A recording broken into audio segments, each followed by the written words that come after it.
Bonjour cher abonné. Comment ça tu n'es pas encore abonné? Pas bien. Aujourd'hui je vais illustrer le fameux adage qui dit que lorsque l'élève est prêt, il rencontre le maître. Eh bien je crois que c'est ce qui m'est arrivé.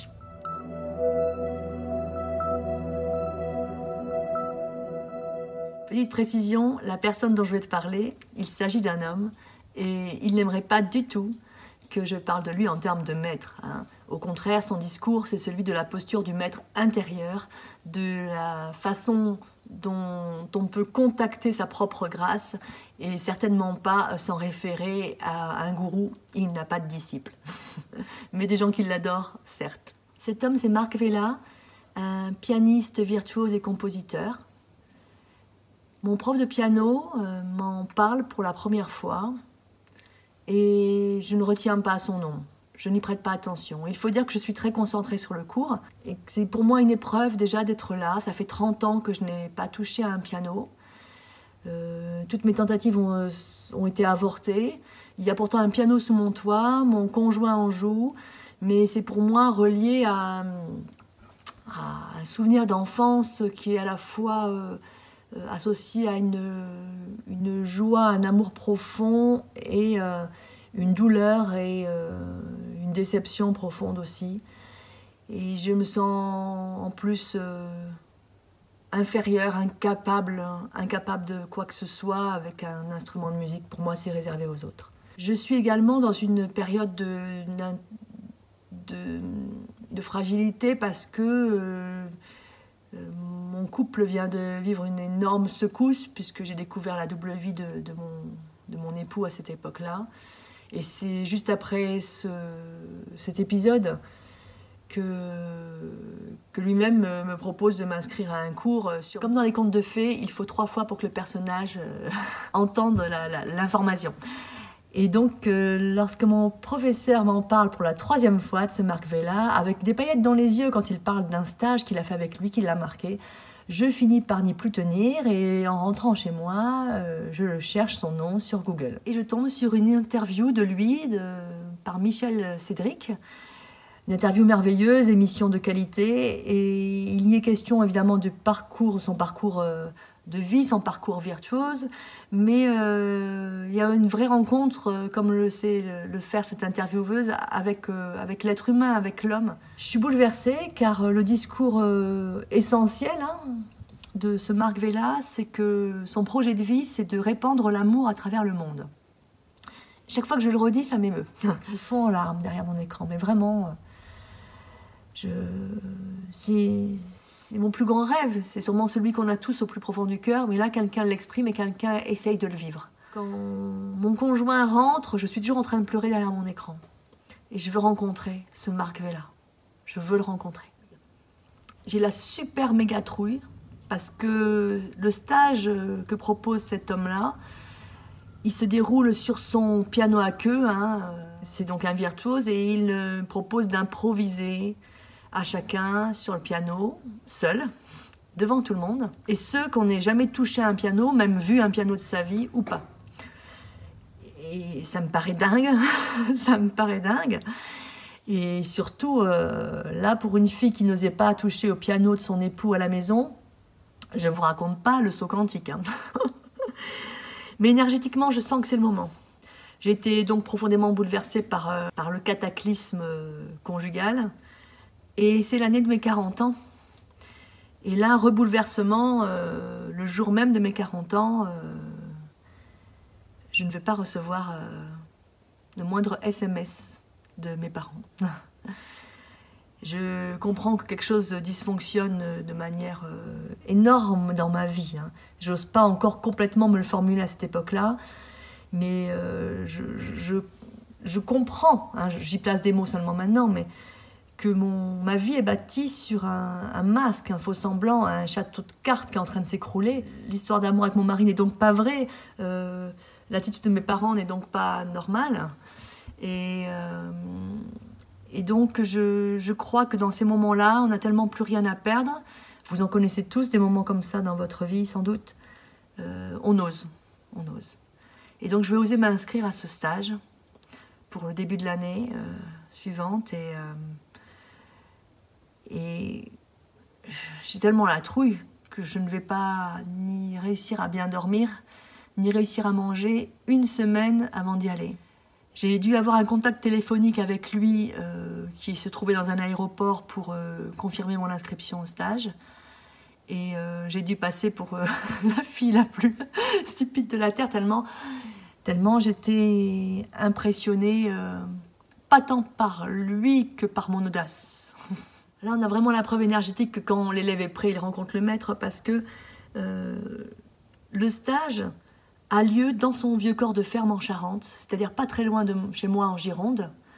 Et ces stages, il les donne toute l'année, un peu partout, et ils n'ont pas toujours lieu, évidemment, dans son propre domaine, chez lui, sa femme et ses enfants. Ce qui apporte une dimension très très importante à cette rencontre, parce que je découvre tout son univers, et pas seulement le piano. Et là, je dois dire que tout ce que mon professeur m'avait raconté, et bien au-delà, est vrai. Je m'assois devant le piano, on est, je sais pas, peut-être une dizaine, 10, 12, je ne sais pas. Et comme tous les autres, aguerris ou pas aguerris, on pleure, on tremble, mais au sens propre. Hein. Quand on se met devant le clavier, comme si c'était un Everest. Hein. Ça n'a pas de sens quand on y pense, mais on se met à jouer, à improviser de note en note, et il y a quelque chose qui se passe. Il y a des gens qui savent transmettre leur grâce par différentes appétences qui sont les leurs. J'espère dans mon cas que c'est par l'argile. En tout cas, lui, son talent, ça passe par le piano. C'est comme ça qu'il entend la musique des gens, qu'il nous met en contact avec nous-mêmes. Il se passe vraiment quelque chose. Aucune personne n'ayant vécu un stage avec Marc Vella ne vous dira le contraire. Il se passe quelque chose qui est du domaine de l'indicible. Quand on s'arrête de jouer, on peut constater que les autres sont ou attentifs ou bouche bée, voire en larmes, parce que ce qu'il vous sort de vos doigts est incroyablement beau. On pourrait en faire un enregistrement sur un CD qui est sorti de nous, est incroyable. Et pendant tout ce week-end de stage, on repasse plusieurs fois, on va improviser aussi avec lui à nos côtés. Et on vit des moments de partage et d'une intensité indescriptible qui ont changé ma vision du monde vraiment à tout jamais. Je ne vais pas te parler en long en large de la vie de cet homme-là, qui a donc fait 5 ou 6 fois le tour du monde avec son piano à queue.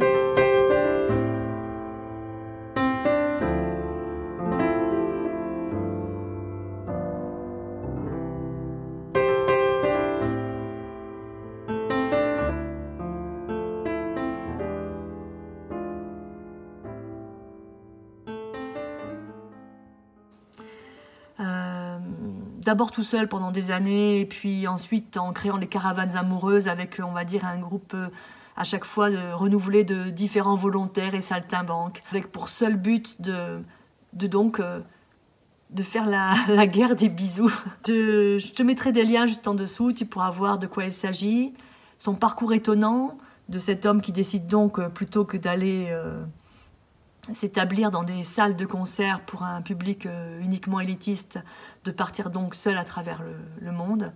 Toutes ces rencontres, tous ces voyages auprès des populations qui n'ont souvent jamais vu un piano. Son long-seller, on va dire, qui s'appelle l'éloge de la fausse note. C'est là tout son discours, justement, de faire entendre notre propre chant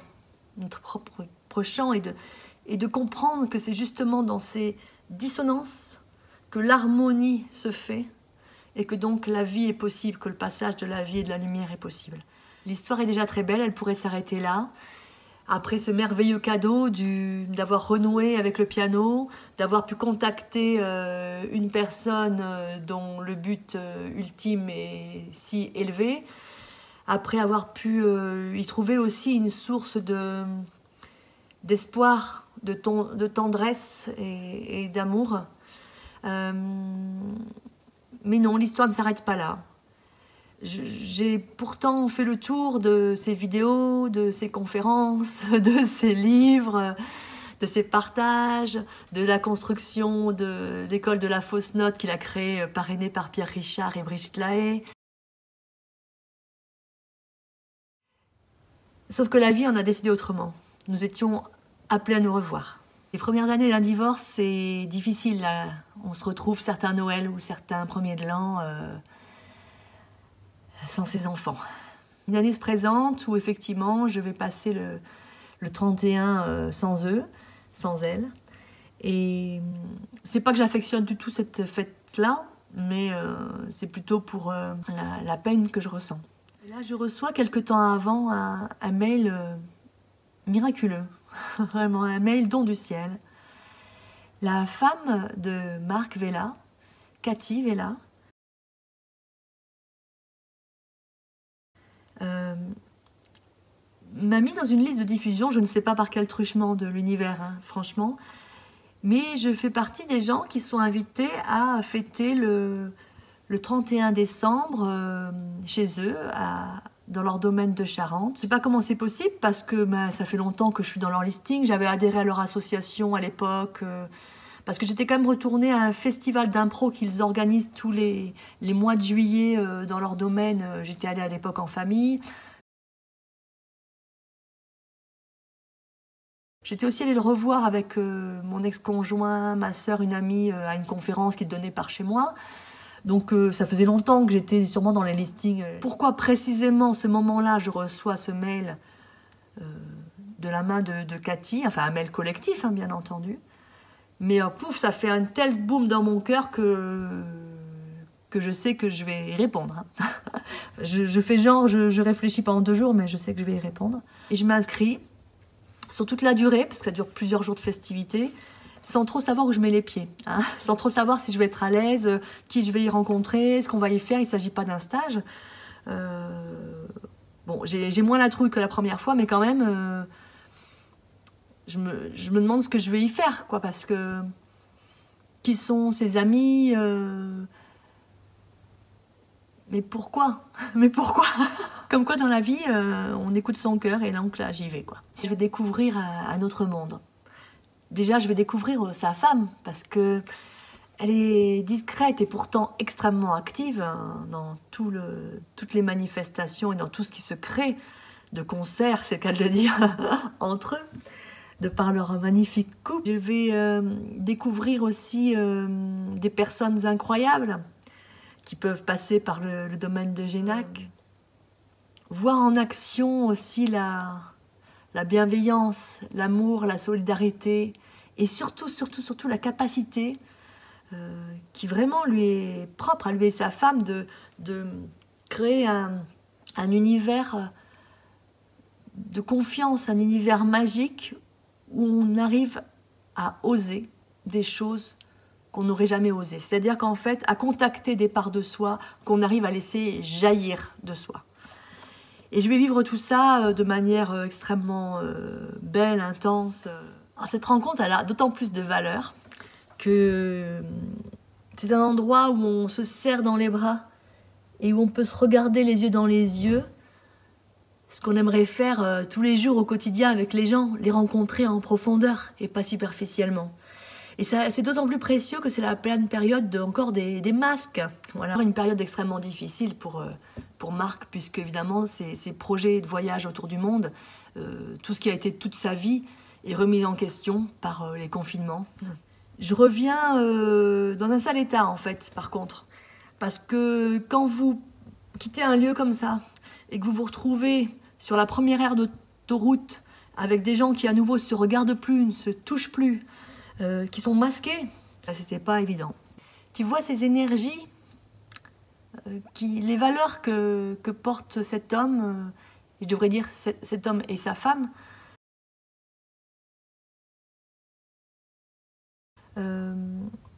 sont des valeurs que j'ai le sentiment d'avoir envie de porter en moi depuis toujours, mais j'étais pas prête.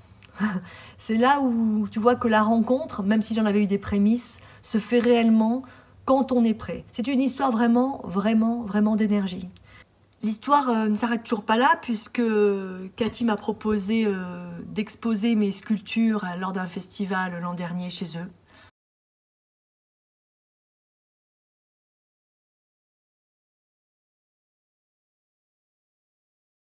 Où j'ai vécu de grandes aventures lors de ces festivals, des moments émotionnellement très forts. Je les ai revus encore chez eux plusieurs fois. Je les ai fait intervenir à la demande d'une amie au Palais des Congrès de Bordeaux également, enfin, etc. Enfin, c'est une histoire maintenant qui va plus s'arrêter. Je suis pas en train de te dire que c'est un être parfait, que c'est un homme parfait. Aucune des personnes, d'ailleurs, qu'on y rencontre n'est parfaite. C'est juste des personnes qui tendent vers un mieux, vers un ailleurs, qui essayent, avec justement toute la puissance, toute l'étendue de leurs fausses notes. Pour être maintenant amie avec Marc et Cathy, d'ailleurs, je peux témoigner que Marc est un être humain à part entière, avec ses énormes fragilités, ses blessures, ses couacs, ses incomplétudes, ses incohérences, c'est comme chacun de nous.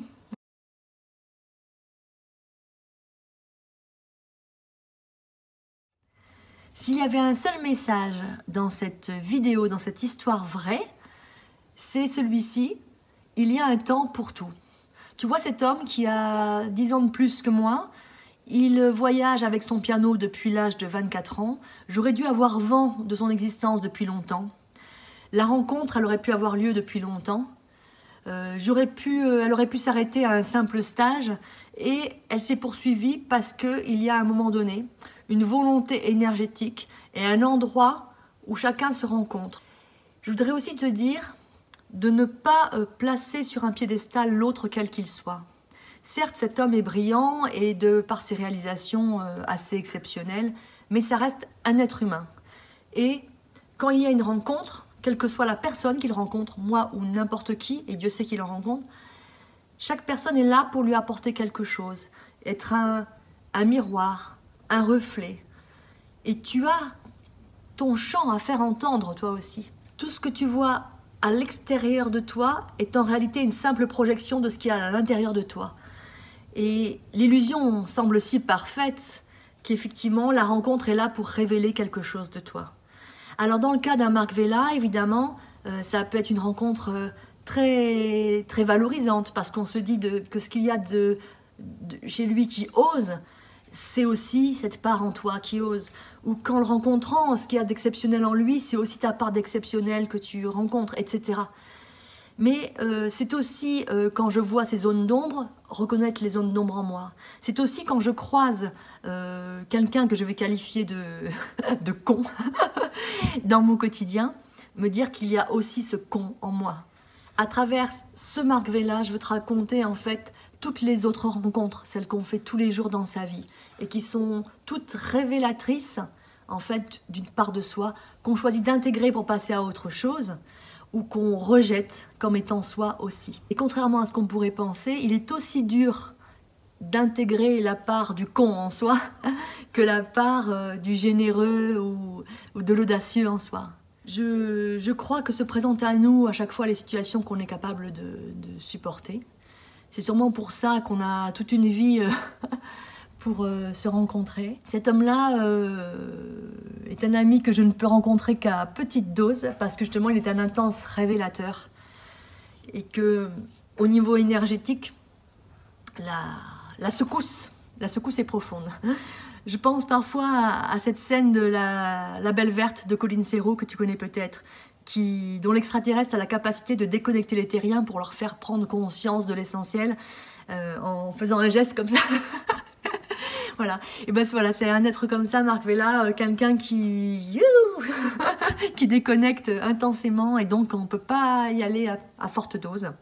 Il peut même perturber certains qui peuvent ne pas supporter de l'approcher. J'ai vu des personnes me tenir des discours sous couvert de reproches et de critiques étranges, qui étaient en fait une jalousie camouflée, ou qui étaient en fait un dépit de ne pas oser eux-mêmes et que ça leur était insupportable de rencontrer cette part qui peut oser.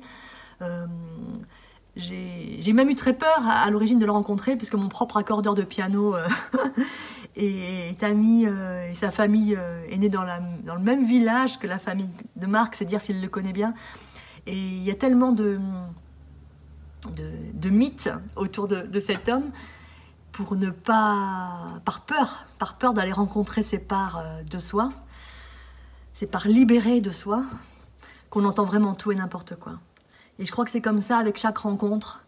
Je me suis aperçue que quand on critique quelqu'un, parce qu'il n'est pas ceci, cela, parce qu'il est trop ceci, cela, à chaque fois c'est parce qu'on ne supporterait pas de voir la même chose chez soi.